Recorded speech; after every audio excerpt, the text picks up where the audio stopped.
मी या व्हिडिओमधील एक महत्त्वाचा विषय पाहण्यासाठी पुन्हा एकदा स्वागत करत आहे. आपल्या पृथ्वीवर विपुल नैसर्गिक संसाधने आहेत.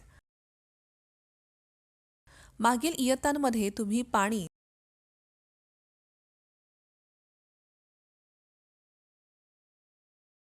माती, जंगले, वनस्पती, प्राणी इत्यादी नैसर्गिक संसाधने आणि त्यांचे संवर्धन याबद्दल शिकले आहे. आपण नैसर्गिक संसाधनांचे योग्य व्यवस्थापन करतो का? मानवी क्रियाकल्पांमुळे नैसर्गिक संसाधनांचे प्रदूषण होते. आपली नैसर्गिक संसाधने टिकवून ठेवण्यासाठी आणि वाचवण्यासाठी कोणते प्रयत्न करावे लागतील? 10वीच्या जीवशास्त्रातील नैसर्गिक संसाधने या धड्यातून पाणी या विषयाबद्दल तपशीलवार शिकण्यावर लक्ष केंद्रित करूया. हा धडा पूर्ण झाल्यानंतर आपण हे जाणून घेण्यास तयार असाल. जलस्रोतांचे प्रदूषण, पाणी व्यवस्थापनावरील केस स्टडी,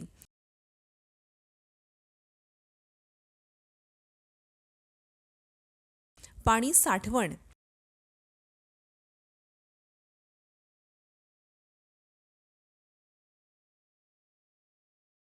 महत्त्वाचे शब्द: गंगा कृती योजना, कॉलिफॉर्म बॅक्टेरिया, पाझर तलाव,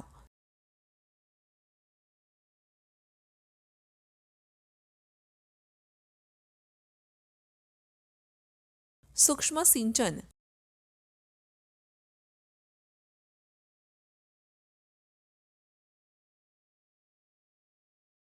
धरणे,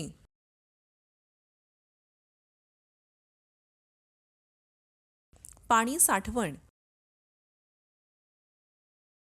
आपण नैसर्गिक संसाधन म्हणून पाण्यावरील संकल्पना नकाशा निरीक्षण करूया.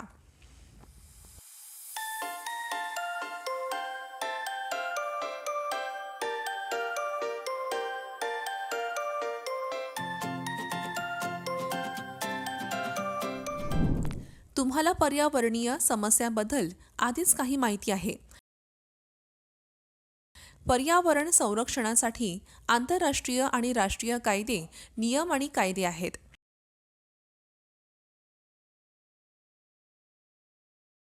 आपल्या पर्यावरणाचे रक्षण करण्यासाठी काम करत आहेत.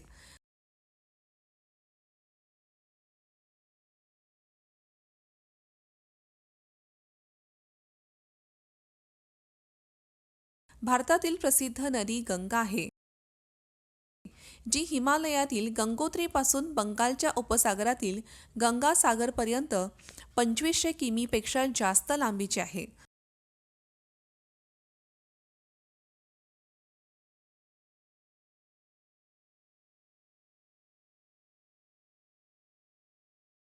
उत्तर प्रदेश, बिहार आणि पश्चिम बंगालमधील 100हून अधिक शहरांसाठी हे जलस्रोत आहे.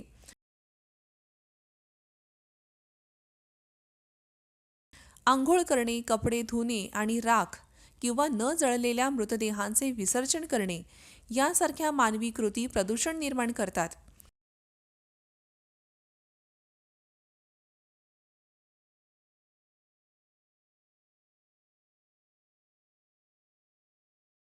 उद्योगांमुळे रासायनिक सांडपाणी गंगेत सोडले जाते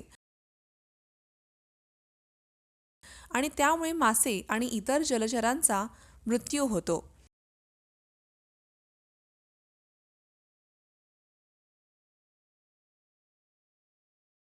तुम्हाला गंगा कृती आराखड्याबद्दल माहिती आहे का?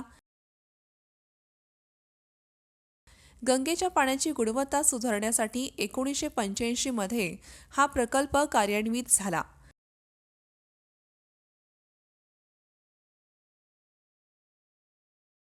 मानवी आतड्यांमध्ये सामान्यतः आढळणाऱ्या कॉलिफॉर्म बॅक्टेरियाच्या उपस्थितीमुळे ही गुणवत्ता खराब आहे.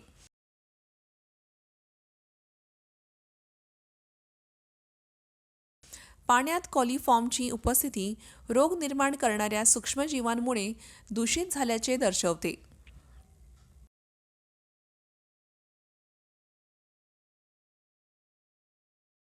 नमामि गंगे कार्यक्रम हा एक एकात्मिक संवर्धन अभियान आहे जो जून 2014 मध्ये केंद्र सरकारने प्रमुख कार्यक्रम म्हणून मंजूर केला होता.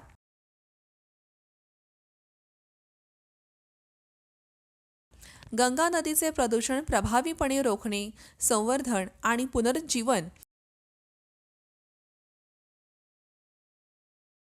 या दुहेरी उद्दिष्टांसह याची सुरुवात करण्यात आली. राष्ट्रीय स्वच्छ गंगा अभियान ऑक्टोबर 2016 मध्ये सुरू करण्यात आले.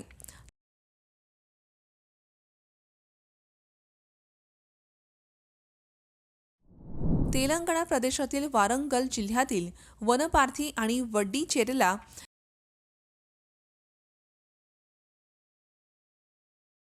या दोन गावांमधील जलसंपत्तीचा तुलनात्मक अभ्यास पाहूया.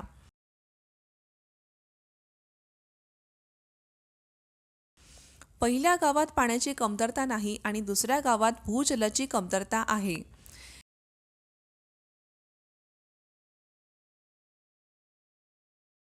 दोन्ही गावांमध्ये विहिरींचे सिंचन हा पाणी पुरवठ्याचा प्रमुख स्रोत आहे. वड्डीचेरलामध्ये विहिरींशिवाय पाणी पुरवठ्याचे कोणतेही पर्यायी स्रोत नाहीत.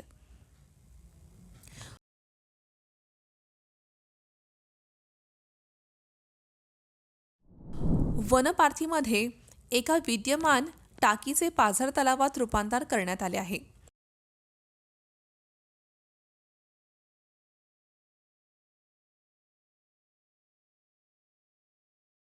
पाझर तलाव म्हणजे माती,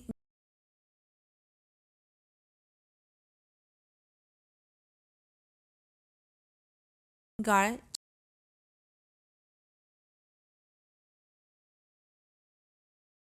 चिकणमाती,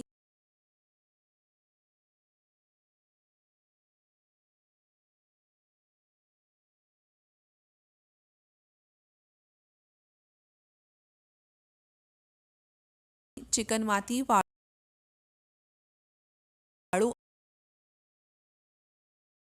आणि रेती यांचे मिश्रण वापरून बनवलेले धरणे असतात आणि तळाशी किंवा तळाशी आणि बाजूने थरांमध्ये ठेवलेले असतात.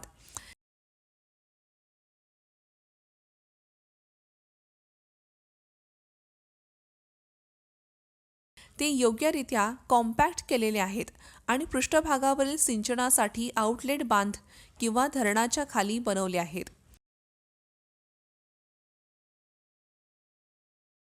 वनपार्थी आणि वड्डीचेरला ही दोन्ही गावे व्यावसायिक पद्धती, पीक पद्धती, पायाभूत सुविधा आणि सामाजिक सेवांमध्ये जवळजवळ सारखीच आहेत.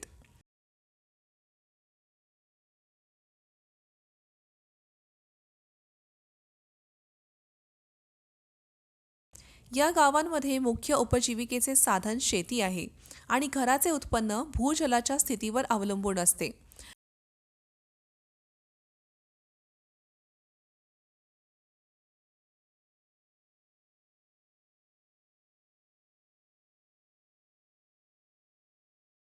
वनपार्थीमध्ये सिंचनाखालील क्षेत्राचे प्रमाण जास्त आहे.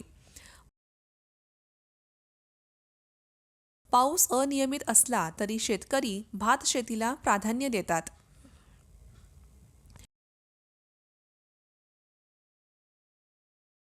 पृष्ठभागावरील बाष्पीभवनामुळे होणारे पाण्याचे नुकसान कमी करण्यासाठी बहुतेक उघड्या खोदलेल्या विहिरींचे भूगर्भातील पाण्याच्या क्षेत्रांपेक्षा जास्त खोली असलेल्या बोअरवेलमध्ये रूपांतरण करण्यात आले.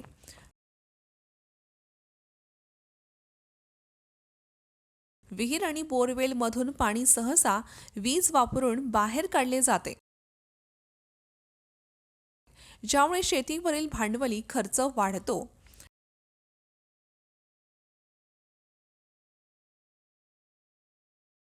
राज्यात खोल कूपनलिका आणि बोअरवेलच्या बांधकामाद्वारे भूजलाचा अतिरेकी वापर झाल्यामुळे भूजलाचे स्रोत कमी झाले.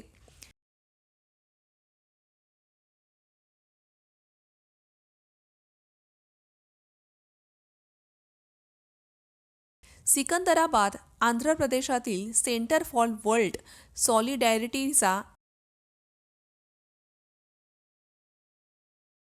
एक प्रकल्प गावामध्ये कोरड्या पडलेल्या विहिरींचे पुनर्भरण करून भूजलाच्या शाश्वततेला संबोधित करतो.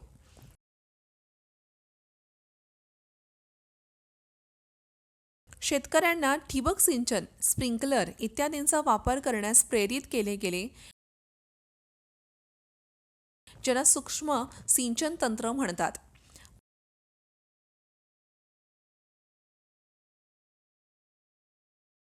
पावसाचे पाणी चांगल्या प्रकारे साठवण्यासाठी सोकपीट बांधण्याचे काम सामुदायिक प्रयत्न म्हणून करण्यात आले. सर्वांसाठी पाणी. पृथ्वीच्या एकूण पाण्यात महासागर, समुद्र आणि खारट भूजलातील खारे पाणी सुमारे 97% आहे आणि फक्त 2.5 ते 2.75% गोडे पाणी आहे.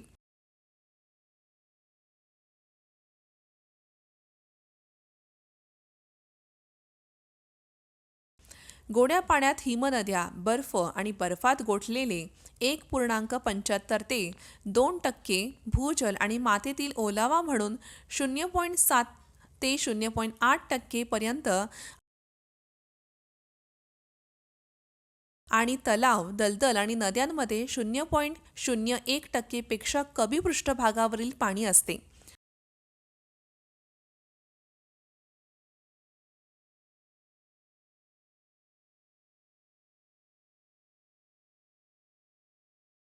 कमी पाऊस पडला तरी भूगर्भातील पाण्याची उपलब्धता टिकवून ठेवण्यात अपयश हे वनस्पतींचे आच्छादन कमी होणे,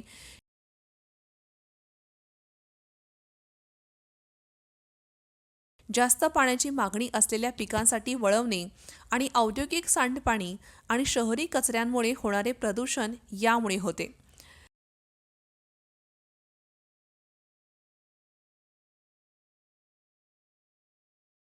कोथपल्ली गावातील जलसंपत्तीच्या सर्वेक्षणातून असे दिसून आले की कोरडवाहू जमिनीचे क्षेत्र सिंचनाखालील जमिनीपेक्षा जास्त होते.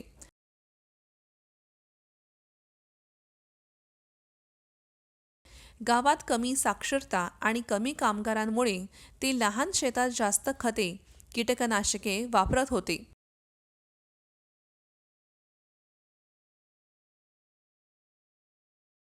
यामुळे गावात पीक उत्पादन कमी झाले आणि पाणी साठवण्याची व्यवस्था नव्हती.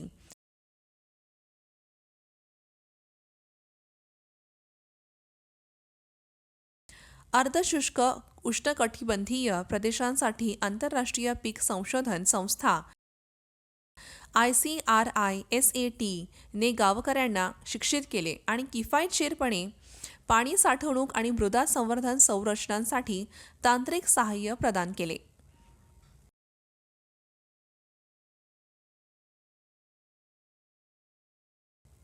हे उपाय समुदाय आणि शेतकरी आधारित हस्तक्षेप होते, ज्यामुळे काही संसाधने पुनर्संचित आणि संवर्धन करण्यात मदत झाली.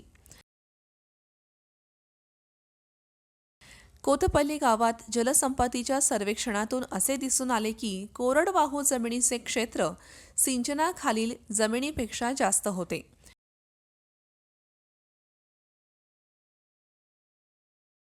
गावात कमी साक्षरता आणि कमी कामगारांमुळे ते लहान शेतात जास्त खते, कीटकनाशके वापरत होते.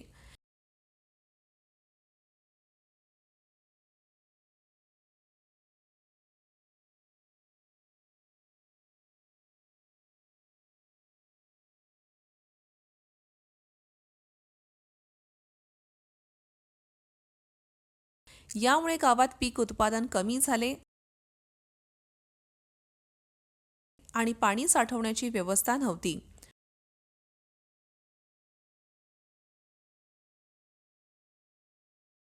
माती मजबूत करण्यासाठी आणि नायट्रोजन समृद्ध करण्यासाठी शेंगायुक्त वनस्पती ग्लिरिसिडिया शेतातील बांधांवर लावली जाते.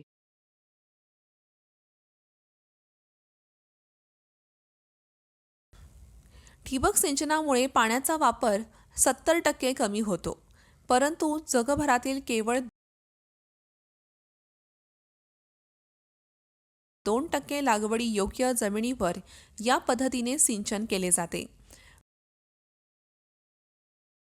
भूजल पुनर्भरण सुधारण्यासाठी बांधांवर ग्लिरिसिडिया रोपांसह कस्टर्ड सफरचंद लागवड करून पडीक जमीन विकसित केले जाते.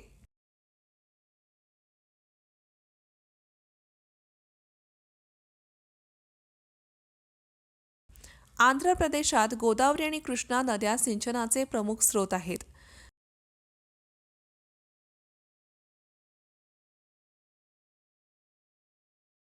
पाणी हे एक अक्षय संसाधन आहे, परंतु संसाधनाचे अमर्याद शोषण केल्याने टंचाई निर्माण होते. संयुक्त राष्ट्रांच्या विकास कार्यक्रमानुसार एखाद्या भागातील जलस्रोतांची वार्षिक पाणी पुरवठ्यात प्रति व्यक्ती 1700 चौरस मीटरपेक्षा कमी घट झाल्यास ती दुर्मिळ होतात.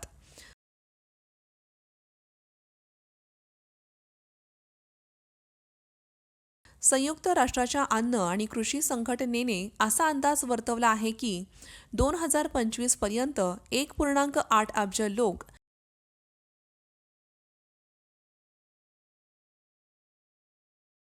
अशा देशांमध्ये किंवा प्रदेशांमध्ये राहतील जिथे पाण्याची पूर्ण टंचाई. पाणलोट व्यवस्थापन ही माती आणि पाण्याच्या बाबतीत एक वैज्ञानिक दृष्टिकोन आहे. संवर्धन जलसंपत्तीच्या संरक्षणासाठी प्रोत्साहन दिलेल्या पाणलोट व्यवस्थापन आणि स्थानिक सिंचन पद्धतींबद्दल जाणून घेऊया.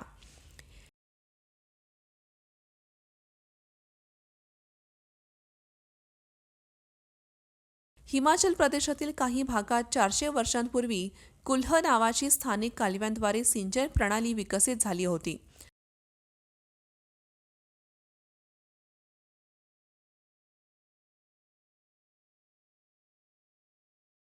ओढ्यांमध्ये वाहणारे पाणी मानवनिर्मित कालव्यांमध्ये वळवले गेले आणि ते डोंगराच्या कडेला असलेल्या एका अनेक गावांमध्ये वाहून नेले गेले.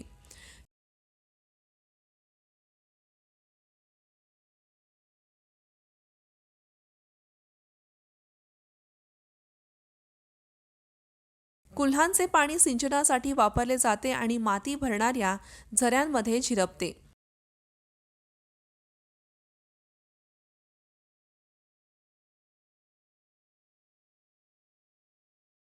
मोठी धरणे सिंचन आणि वीज निर्मितीसाठी पुरेसे पाणी साठवण्यासाठी असतात.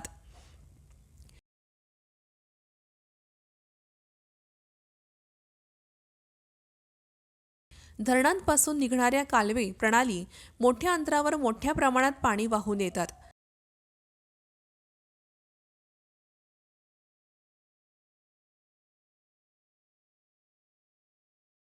उदाहरणार्थ इंदिरा गांधी कालव्यांमुळे राजस्थानच्या बऱ्याच भागात हिरवळ निर्माण झाली आहे.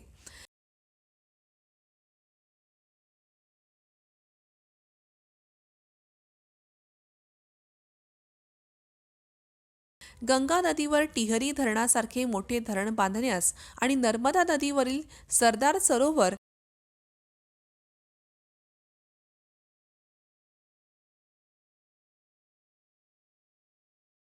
धरणाची उंची वाढविण्यास विरोध आहे.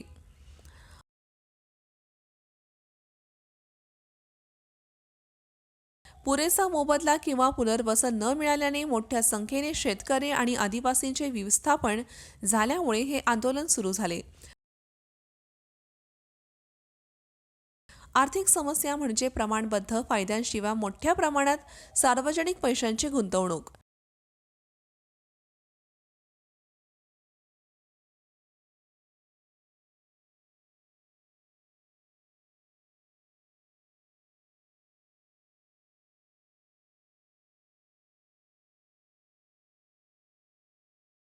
जंगलतोड आणि जैविक विविधतेचा नाश यांसारख्या पर्यावरणीय समस्या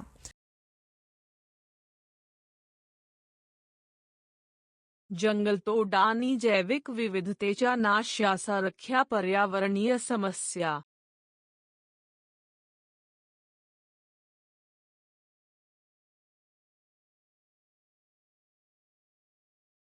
या समस्या सोडवण्याचा योग्य उपाय कोणता आहे? यावर उपाय म्हणजे पाणलोट व्यवस्थापन. त्यामुळे पाणलोट समुदायाचे उत्पादन आणि उत्पन्न वाढते.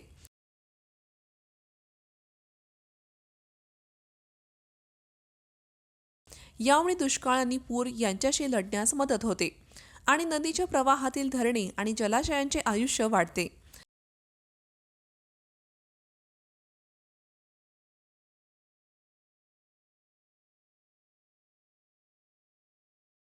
धरणांसारख्या मेगा प्रकल्पांना पर्याय म्हणून विविध संस्था प्राचीन जलसंधारण पद्धतींना पुनरुज्जीवित करण्यासाठी काम करत आहेत.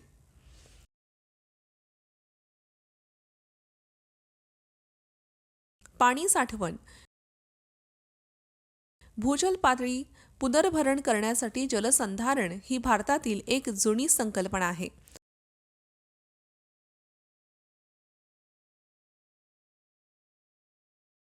राजस्थानातील खादीन टाक्या, नाड्या, महाराष्ट्रातील बंधारा आणि ताल, मध्य प्रदेश आणि उत्तर प्रदेशातील बुंदी,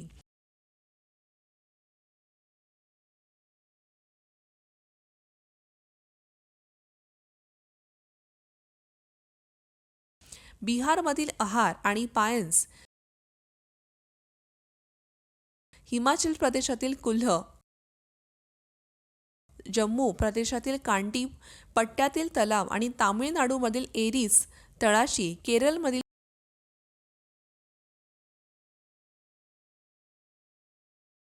सुरंगम आणि कर्नाटकातील कट्टा ही काही प्राचीन जलसंचय पद्धती आहेत.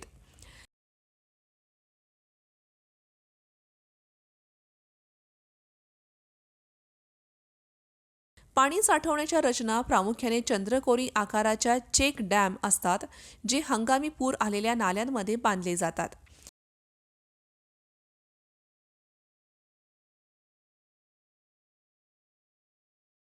यामुळे विहिरींचे पुनर्भरण होण्यास मदत होते आणि विस्तृत क्षेत्रावरील वनस्पतींना ओलावा मिळतो.